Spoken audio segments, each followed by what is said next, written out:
Okay, I found the record button. We are now recording. Welcome, everyone. Welcome to the 2021 LSTA application webinar.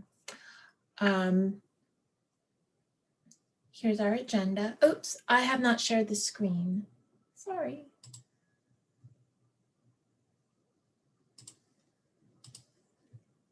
There we go. All right, this is where we were. Here's our agenda for today. I'm just going to quickly go over the deadlines that are coming up for the competitive grant process. We're going to go over every section, high level of the application. Feel free to ask me more questions, more details within each section. We're going to talk about the application review and ranking process, and then just really quick look at what LSTA is and what our award is for this year, and then a wrap up. Okay, does anyone want to add anything? Okay. Okay, here is our calendar for right now. Goodness. Sorry. Okay, so we've already gone through the first bullet point, the proposals. Right now we're in the application bullet point, the first draft part. The first draft is due February 19th.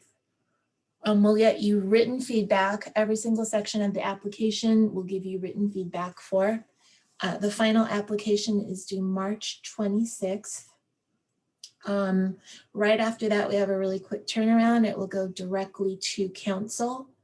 They'll have about almost 3 weeks to, no, I think that's 2.5 weeks to review and rank against a rubric. And then on Tuesday, April 13th, we're going to have an all-day council meeting where they will have the opportunity to ask you more questions. Every applicant gets 15 minutes. They'll have read your application, right? And if there's anything that they need a little more information about, they'll ask you, right? You don't present new information, you just answer their questions. They will have the opportunity to re-rank your application based on your answers, and then we'll do final ranking, and we'll tabulate that during the council meeting so you can see where you fall in the ranking. And then we will work with council and the state librarian to incorporate council recommendations, which we will then provide to you, and we'll make our funding decisions. And after that, you'll have about 2 months to get yourself in gear to start your project on July 1st. And you have 14 months, okay? Okay, just quickly, why are we doing this? Proposal, first draft, final draft? And the answer is, you know, it's an iterative process and we found that it works. We started this 4 years ago now, doing first draft and feedback. And in my opinion, it's really helped on applicant ends. Like the applications are a lot sturdier and stronger, and council have told us that they really appreciate this process too, right? So that's why we do it. Okay, that's why we do it. Any questions? Okay, so now we're into the application. If you've had a chance to look at it, you'll see that it's divided into 12 sections. The way that it's laid out, there is a very specific reason we have it this way. One is that each section is related to the evaluation rubric. We also have a few sections in there that are there at the request of council, the evaluators. And then finally, the structure that you see, a lot of it, if you're funded, ties directly into the final report, right? The way that this is structured is the way the final report is structured. So if you can start thinking about your project in these terms right now, it'll be way, way simpler and more straightforward to write your quarterly reports and write your final report. You look at these numbers, the first third, the project summary, the target audience, the need and the solution and the outcomes, those are rather high level things. This is what's going on in my community. This is the solution that I propose, the intervention that I suppose that will meet this need. These are the outcomes that we expect to get. And this is how we're going to evaluate those outcomes. Those are super high level, right? Then the next things, the implementation, right? The partners, those are sort of mid-level things. Yeah, the big project, and then we have next the mid-level. This is what we're going to do to make it happen. These are all the activities that we're going to do that are going to make all of this stuff happen and lead to our outcomes, right? And then the bottom section, sustainability, timeline, budget. Those are the weeds. That's where I like to dwell. I like to dwell in the weeds, but that's where all of your details come alive. And you can definitely see that in the timeline. Timeline is where you'll outline all of the steps, all of the activities, all the things that you'll do. You'll check it off. It'll be your blueprint to move forward. And then the budget, right? The budget is where we get down to everything. This is what we need to buy to make everything that we just talked about come to life. And then the supporting materials. Also, these are all the details that we couldn't fit into the application, but here's some photos, here's some blueprints, right? So it goes high level, mid-level, low level, and that's the structure, and it's tied to the rubric and the final evaluation and the evaluator requests. Does anyone have any comments about that or questions? Have you had a chance to look at the application? I am trying to find everybody on Zoom, and Zoom has vanished from my screen, unfortunately. Anyway, okay, this little flow chart I like. We're going to see this slide several times throughout, but everything we just talked about here, here's another way to look at your project.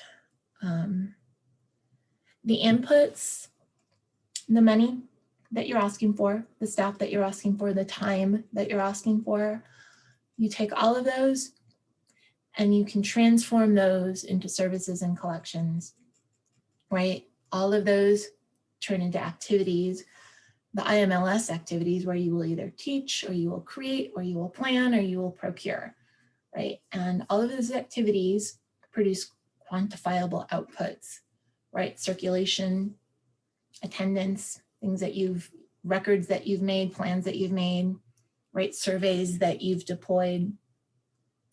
Those quantifiable numbers will help you know the level, will help you determine that you've reached your outcomes and to what degree you've reached your outcomes, right? So IMLS is very fond of projects, measurable projects with measurable outcomes, and you will measure everything through the activities, right? Okay, so that's just an overview of that. I'm going to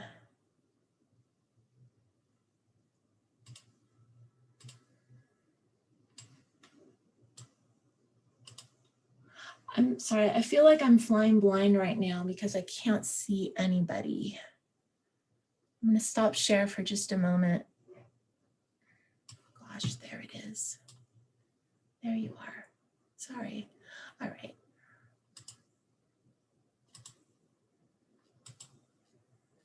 There we go. Now I can see everybody. Okay. Sections 1 and 2. These are probably the easiest sections, right? This is who you are, and we have it this way so that the reviewers, when they look at the first page, they know who you are and they know what your project is and they know how much money you're asking for, right? It's that simple, boom, this is who you are, right? Everything else that comes after will support this, but, right, and that's why it's here. The project summary 2.3, I'm going to suggest, if you're struggling with this, to write this last, and this goes all the way back to school when I was writing papers, and I finally had the suggestion from one of my instructors or all of my instructors to write the abstract and summary last, right? Because it's easier. It's easier to summarize what you've done after you've already done it. So that's that section.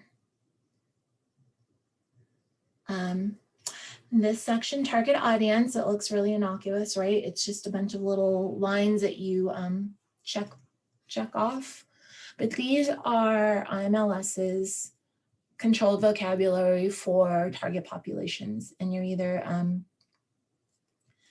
your project is either aimed at the library workforce or the general population or a targeted group. It can't be all of them. It has to be one of them.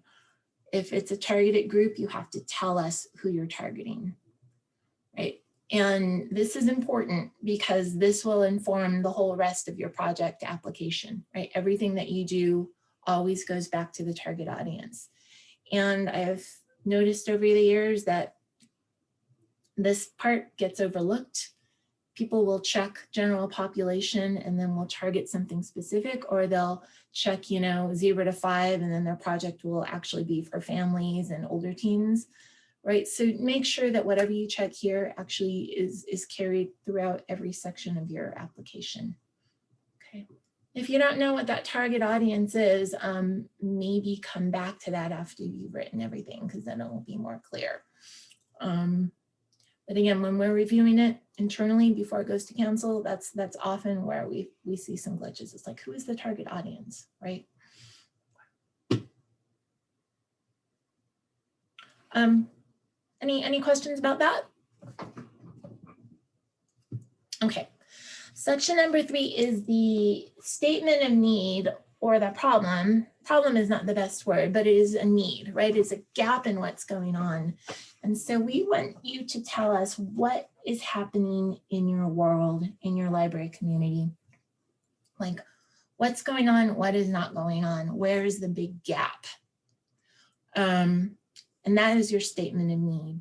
We know that this area of our community is not getting services, right? That's the challenge. We know that our strategic plan does not address this. That's the challenge. We know that we don't have the institutional capacity to do this, right? So that is your need, right? And when we ask you for data, it's because we want to know that that need is actually a real need that your community is facing and not just something that you think is happening. Because it's really easy for people to sit here and say, I think that the best thing that this group needs is this, when that is not actually the case at all. So just back up, give us data as backup. And that backup could be, we know that the teens in our community don't have these services because, we know what's in our community and it's this, this, and this, and there's not this, right? So that is the data backup.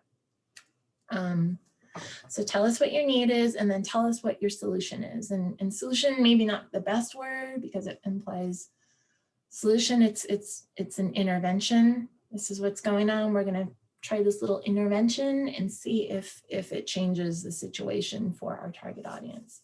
Need, solution. Why is this solution the best solution, right? There are a lot of solutions. We want to reach this group out here, so we're going to do this. Well, why are we going to do this rather than this? So tell us why it's best, and then tell us why you are the best group to do it, right?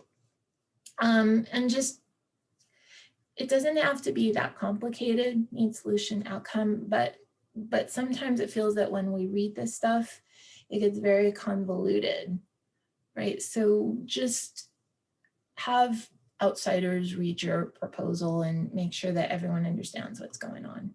But any questions about need and solution? Again, this is super high level, the big picture, right? Okay, here's an example. This is a grant I wrote. It wasn't a competitive grant. It was a sub-grant of our Youth Services Statewide program, and it was to get digital equipment into the hands of libraries, right? So we have the summary and the need and the solution. The need was that libraries didn't have this stuff. They didn't have this equipment. If they did have the equipment, it was their own. Most of them didn't even know how to use the equipment or create virtual programs, right? So we know that the need is there. We know that it's not just us thinking that the need is there. We asked the libraries and determined for real, this is the need. And then we came up with solution. And why was it the best solution? Well, because we asked them, and we asked someone in the film industry if this was a good solution, and he said yes, right? So there's the need and the solution.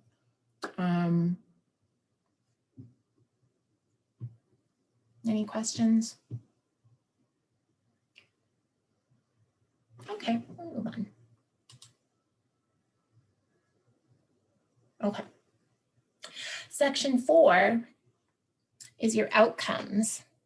So you've told us what the need is, you've told us what the solution is, the intervention, and then you're going to tell us how your target audience is going to benefit, right? My target audience will benefit by, I'd like to thank Norma. She told me this sentence a few years ago, and it was like a light bulb going off in my head. This is really, really the best way to think of your outcomes, because often it's super, super easy to personalize things. Well, this is how the library is going to benefit. Like, well, that's cool. But what we really want is to see how your target audience is going to benefit. Okay. So they're going to benefit this way, and you're going to know that they benefited this way because you've got all of these little outputs that you've measured. You have surveys that you've given them, you have circulation that you've measured, you have page hits that you've measured, you have attendance and usage, or you have, if it's a capacity building grant, you have the number of hours that you're potentially saving by doing this instead of this, right? You have all of these measurable things that can help you show that you have met these outcomes, because outcomes are not the easiest thing to measure, right? So you're going to tell us how they're going to benefit, and you're going to tell us how you're going to figure that out. Again, we go back to the project flow chart. The activities lead to outputs, which have measurable data, from which you will be able to tell us how your outcomes have been met. Okay.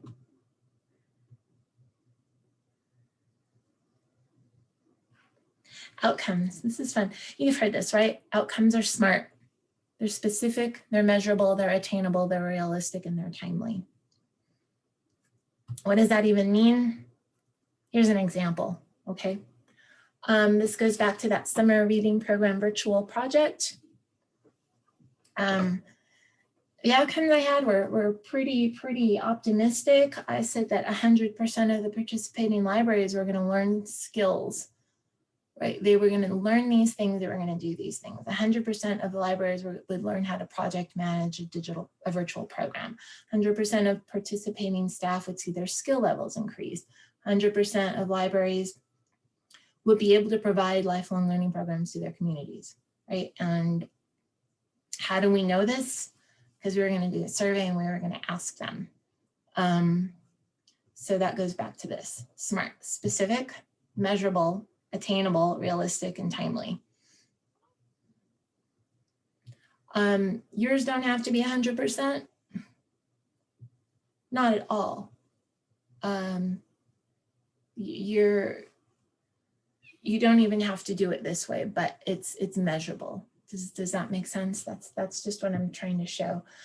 Because often I see the outcomes as, they will benefit this way, but what IMLS really likes to see is the measurable part, right? We saw an increase. We will see an increase, and then at the end of the project, you tell us how much the increase actually was, or if it was, and if it wasn't, then you tell us why. That's fine, right?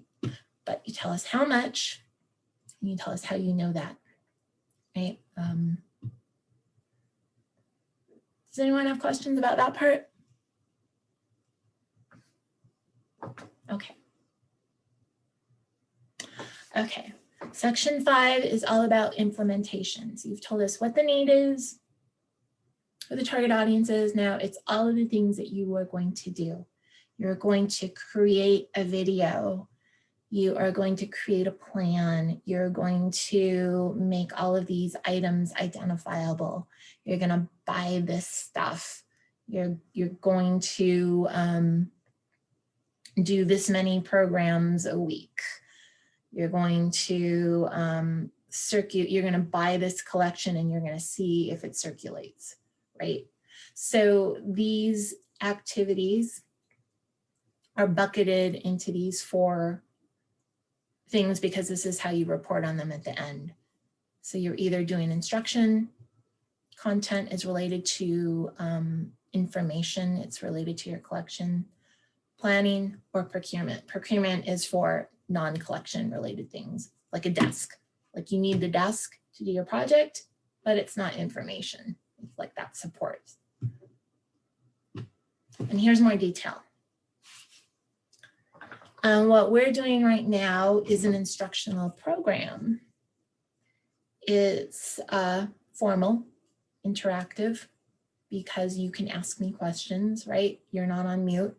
It would be a performance if I were just up on stage talking to you, right? So this is an instructional program. The instructional program has a survey attached to it. And one thing that I forgot to do is create a survey for today to ask you if you've learned anything. But you do surveys. You don't have to do them every single time if you're doing the same program to the same group, right? If it's a series, use your best judgment on when to survey, right? Content, it's that information again, you're acquiring it, you're creating it, you're preserving it, or you're describing it, or you're lending it, like put it into these buckets.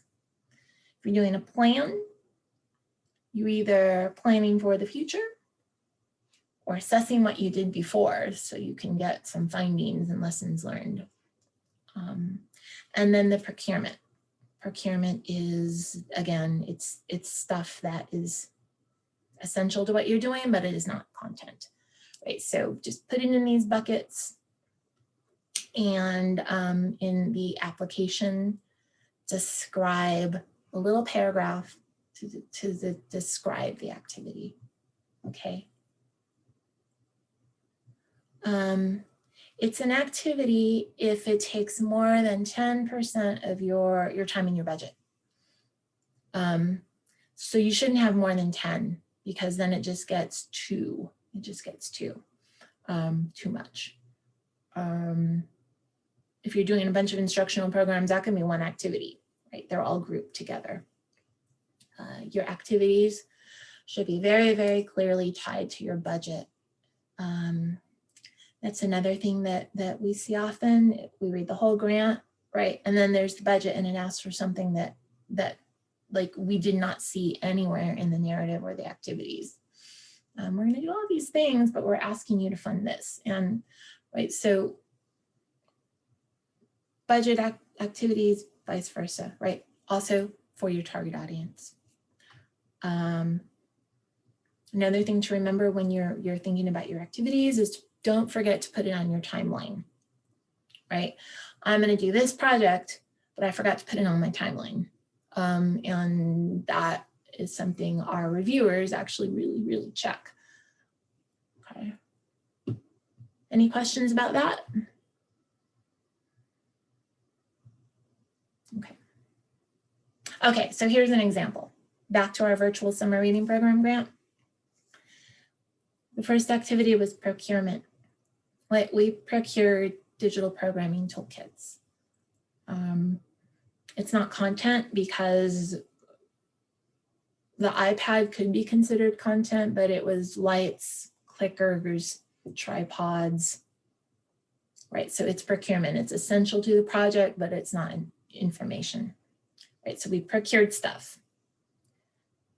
We also made stuff, right? With all that stuff that was procured, the libraries created content. So that's content creation. And we also had instructional programs. We intended at the beginning of the project to keep doing check-ins with all the libraries to see what they needed to learn, to see what they needed help with, right? These were all the intentions. So it was instructional programs. So this project had 3 activities that created measurable outputs, and the outputs for the procurement were, I counted every single piece of equipment that we bought, right? It was 248, right? Content creation, the libraries told me how many videos they made, right? And instruction, we just counted the number of weekly check-in sessions that we did and how many people attended and how long they lasted. So those are activities that have measurable outputs. Okay, does that make sense? Okay. Okay. Section 6 is where you tell us how your project advances LSTA goals and local goals. One of the requirements that we have from IMLS is that every LSTA funded project must advance our state LSTA goals, which in turn advance federal library goals. So your project, we have four LSTA goals, right? You're just going to give a paragraph describing how your project advances these goals. You're also going to tell us how they advance your own local goals, because that could be your library strategic plan. It could also be your community's strategic plan, your school district's strategic plan, any local strategic plan that your project, fits into. It's good to go. Is it a workforce plan? Is it I don't know what other plans are there, but it feels like there are a lot of plans out there. Read by grade 3, right? That's a plan. If you're doing something with early literacy, it definitely advances that read by grade 3 plan. Okay.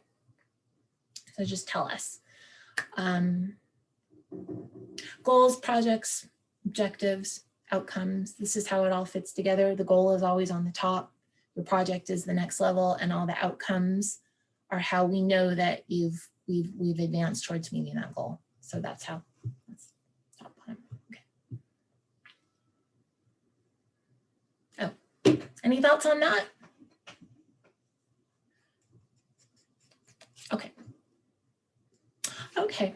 Section 7 is for partners. So you don't have to have partners, right? I feel that in the past, I've made people think they have to have partners, and you do not. You do not. I was trying to emphasize it because it feels that often you do have informal partners and they don't get listed, right? And we just want to document them. If you do have formal partners, though, we need to know what their role is and what happens if they can't fulfill their role. Right? So if you're relying upon another organization to fulfill certain parts of this grant, right, we need documentation about that. If it's not a formal partner, if they're informal partners, then just give us letters of support, right? Those are always good. So IMLS, yes, IMLS encourages partners because it shows how we're leveraging these federal LSTA dollars, and they're rippling out into the local communities and doing good. So just document. Questions about that?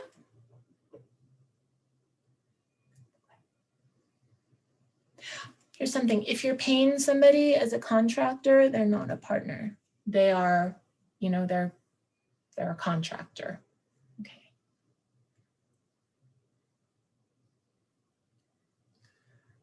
Section 8, we just want to know what happens after the grant's over, right? You've done this project, you've gotten funding. Funding is super important to make a project go. This isn't about how you're going to keep doing the project after. It's more like how you are going to sustain the benefits and the good that has resulted, right? If you're doing a planning project, it's how you're going to implement all the findings. If you're doing just any kind of project, it's you've done it now, you've gotten these outcomes. How do you keep it going? Is it something that you're going to just, if it's successful, then fold into your operating budget from now on? Are you just gonna maybe realize that this project wasn't what you thought it was, and that's cool too, right? But just what happens after? All right, here's an example. Back to our summer reading program project. This was sustainability. So, after the project period ended, right, the toolkits, those became the property of the library. Those skills that all the librarians and the staff learned, right, they'll still have those after the project period ends. They'll still have use for those skills. They'll have still use for the equipment. They'll still be creating digital content. Even after COVID, it feels like, you know, digital content is still a thing. So that is the sustainability. They'll have this. We've done it was quite miraculous, this connection that we made during COVID with all of our youth services librarians. So that is also part of the sustainability of the project. We've made these connections and now we can keep nurturing them, right? So that's what we're talking about. Not, we're gonna make sure that they do digital programs like from now until the equipment dies.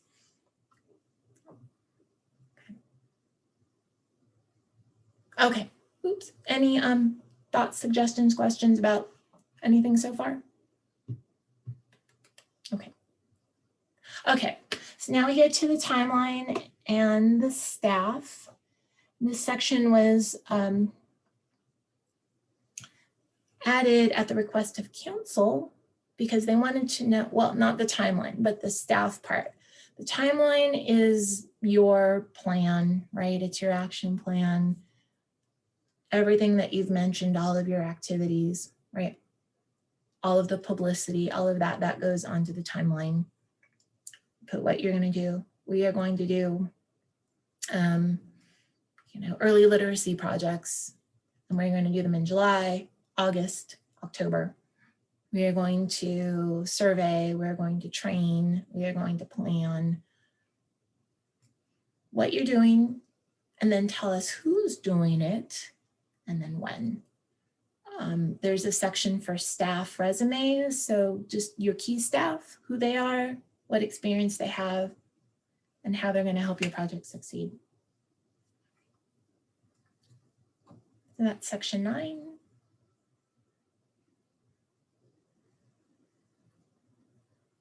Okay, section 10 is the budget. The categories that are in the budget are the IMLS's LSTA categories. They're specific to LSTA. I've had questions with people who have other federal grants because the categories are entirely different. These are specific to LSTA. Back that up. Not specific to LSTA, but these are the LSTA categories. Those are salaries. Supplies and materials are grouped together. So books and paper, ebooks, construction paper, those things are all grouped together. But just because they're grouped together, like, doesn't mean that they're grouped together. You in the narrative break them apart, right? So supplies and materials, and that's the very first one, be mid-level specific. So I need about this much for young adult materials, and I need about this much for glue and scissors to go in our grab and go summer reading program kits, right? So, and that all goes in supplies and materials. I have listed there in the budget, you know, collection component is encouraged, and that's because it is, but if it doesn't fit in with your program, we understand that. But if you're doing a project that's all about early literacy, we would like to see you buy some early literacy books. Right, so mid-level specific. For salaries, we need to know the job title, the full-time equivalent. So that is how many hours, right? The billable rates. So what this is about is you're hiring this person, but like, how many hours is this person devoting to the project, right? If it's 40, if it's 180, if it's 10, right? So job title, number of hours, hourly rate. If you're asking for salaries, that's super important, the job description, because you will need to fill out, or that person will need to fill out a federal timekeeping form, and that's going to be based on the job description. right? And that's required, that's a federal requirement. If you have any single one item that's more than $5,000, that's considered equipment, and it's got its own special category of LSTA approval. I think I've told everybody who has anything like that to send me the specs, but you should also attach them in your application too. So if you need an automated materials handler, right, give us the specs, because you can't buy it unless it's approved. If you have a contractor, if you're hiring someone to do something, you don't have to have the bid ready to go, but we would like to see the scope of work. Okay. Indirect costs are capped at 10%. And that's 10% of what you're asking for LSTA. So if your LSTA totals 30,000, then your indirect costs are 3,000 for a total of 3,300 LSTA. I mean 33,000 LSTA. Okay. Any questions about that? I think I've said this before, but it's good. Oops. Wait. Maybe I haven't said this before. And I have the wrong link here. That's supposed to be 2021, LSTA 2021 guidance. But it's good to know what's allowable. And there's no definitive list, but there are general categories. Fundraising is not allowable. Construction, that word construction is not allowable just because we're no longer the Library Services and Construction Act. So construction will just raise red flags, so delete that word. Food and drink, it's really not allowable. Prizes, toys, those are not allowable, right? So take a look at what's allowable and what's not. Okay, that's it for the budget. Your budget, right? There should be no surprises there. We've read like sections 1 through 9, totally makes sense. Your budget totally makes sense with everything that's come before. You know, like surprises. Okay, section 11 is just for attachments. It's sort of there as a reminder, right? Attach things. You can list, it helps to list everything that you're attaching, just so I know that I've gotten everything. Sometimes projects have a dozen different attachments, so this is nice, is like a list of everything that is there, so the reviewers will know what is attached and what's not. If you have photos, please, please, please give us your photos. Letters of support, again, perfect. Just anything that helps us visualize, but videos are not good because we do have reviewers that like printed packets and we can't print videos for them. We can print out screenshots of videos, but we can't print out videos. So it has to be printable. Okay. Maps are good, right? If you want someone to visualize like your service area, give us that. Okay, any questions? Okay, 12 is for certifications. So we do not need on your first draft signatures, so don't worry about that. Because I know some of these signatures can be difficult to get. If you would like to, that's fine, right? But I don't, we're going on the assumption that for the final application, you will have all your signatures, but for the first draft, you don't need them. One of the good things that's come out this year is we're now accepting digital signatures, so you can use Adobe's little digital signature tool. Don't have to print and sign and scan and upload, okay, which is a big change.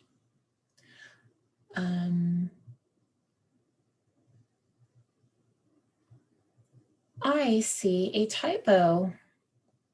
The final report is supposed to be year 2022, not 2021. So I will fix that. Okay, that's it. That's it for the application. That was just a really quick overview. Well, maybe it wasn't a really quick overview, but it was sort of what I like to see when I'm reading an application, and then with some examples. So does anyone have any questions or concerns about the application sections, that general ones that I can answer now? If you have more specific ones, just give me a buzz, right? Email me. Okay, all right. Okay, then the next up is the review and ranking. So you submit your final draft, not your final draft, your final on March 26th, and it goes to the State Council on Libraries and Literacy. They're authorized in the NRS to review applications and submit funding recommendations. So that is their role. We have a rubric, a standard rubric that's posted on the LibGuide, so you can see each section. As I mentioned at first, April 13th is our council meeting. The review and ranking is usually alphabetical, and it's in the morning. So if you start higher in the alphabet, you'll most likely go at 9:15, 9:30-ish. It's 15 minutes, so you can kind of see. I don't have the, well, we won't do the final times until we get all of the applications. We have 9 applications. Okay, so there are 9 people. So that is 2 hours and 15 minutes of Q&A. We hope that this whole process of proposal and first draft gets you ready for the Q&A. We think it will. Okay. Okay, so here's the rubric. There's the need, 20 points, right? 20 points for need and 20 points for implementation.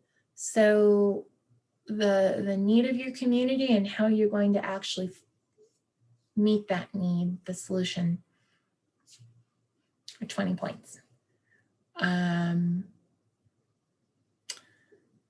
There's 10 points for overall merit, and we'll get to that. And then 5 bonus points, extra credit points for library demonstrates project commitment through allocation of new resources. Generally, we think that means that you are committing, in-kind, not in-kind, you're committing local cash to your project. But there's no specific definition.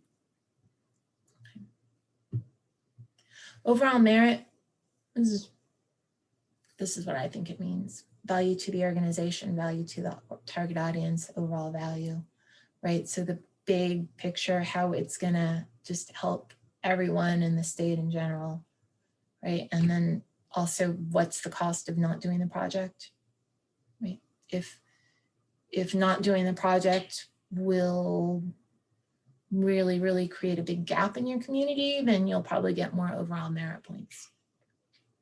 Right, so you can have up to 105 points. Again, council reads it. They are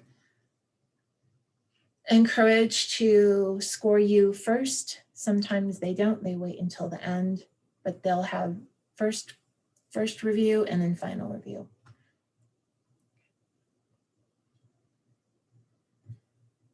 Okay. Submit your first draft to NSLAP or LSTA, Nevada State Library Archives and Public Records, Library Services and Technology Act. That's what that long string of letters is. The L is not an I. Things go missing because either the PDF or Google or whoever interprets the L as an I. So get it in by February 19th. I try and respond to every single submission, but you are encouraged to request a read receipt if you can. Okay. Okay, that's it for the review and ranking. Did everyone understand this part or have any questions about this part? Well, good. Okay, thank you. All right, thank you. Okay, we're wrapping up about LSTA. I like to do this. Library Services and Technology Act grants to states is a federally funded grant program. It must be reauthorized by Congress every year. You might have heard that this 2021 year, LSTA got an additional infusion of cash, a few extra million. It's based on population. I'm not sure what happened with the census, but this is our current award. We just got the award notification within the past few weeks. So you can see we have $2,020,813. We have dedicated 30% to go out to the libraries as competitive and mini and continuing education travel to training grants. So we're guaranteeing that we're giving 30% of that out. We have the percentages of what will be competitive, but I just want to confirm with our new administrator, our interim administrator, that those are the percentages we're doing. But anyway, you can see that's what we've got to work with this year. It's good.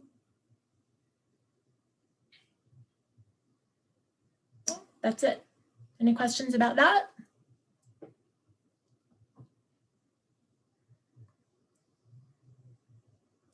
Thank everyone for all your hard work on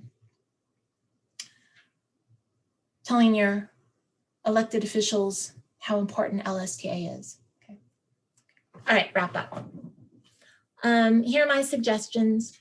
Read the instructions, right? Proofread and check your math. One of the states that I know, they have in their rubric 5 points for spelling, right? We didn't do that, but I suggest that you proofread everything. I suggest that you don't copy and paste, because each section, every section other than the summary does ask for different data, information, right? I've just compiled some data right there, and if you need help or you are confused, you can call me anytime, really, and we can talk it through, and sometimes that's just enough, just bouncing ideas and talking the whole process through. I think that's why I'm here. Oh yeah, don't forget your target audience. Okay. My target audience will benefit by it. Here's our LibGuide. So our website gets a new look every once in a while, and this is what it looks like now. So if you just click library and go to LSTA, once you're on LSTA, click 2021, because we're in federal year. We're about to be in federal year 2021, and you can see how it's structured, right? Available, apply. The webinars will be posted under webinars. There is a question there. This is being recorded.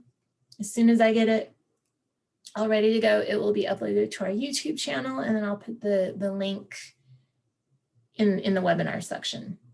Right. And that's it.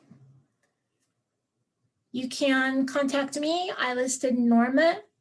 Norma knows a lot about libraries in general. She knows way more about how libraries work than I do.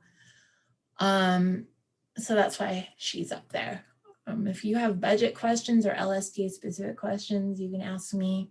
You can ask either of us, pick your favorite, right? Ooh, that's it. We are done. I'm gonna stop share. Does anyone have anything else they'd like to, any question they'd like to add? I built this PowerPoint by thinking, well, this is what people need to know, but I don't know if that's actually what you need to know.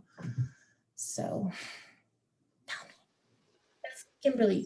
So for Emily and my project, we're thinking it might be helpful to actually show the current state of the materials and why we might need supplies, are we able to include photos, or is that Oh, yes. Okay.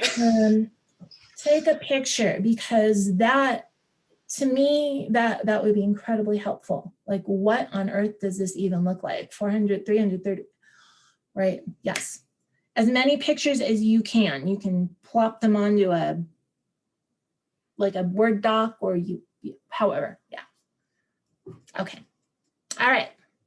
Any other questions? Pictures are great. Okay.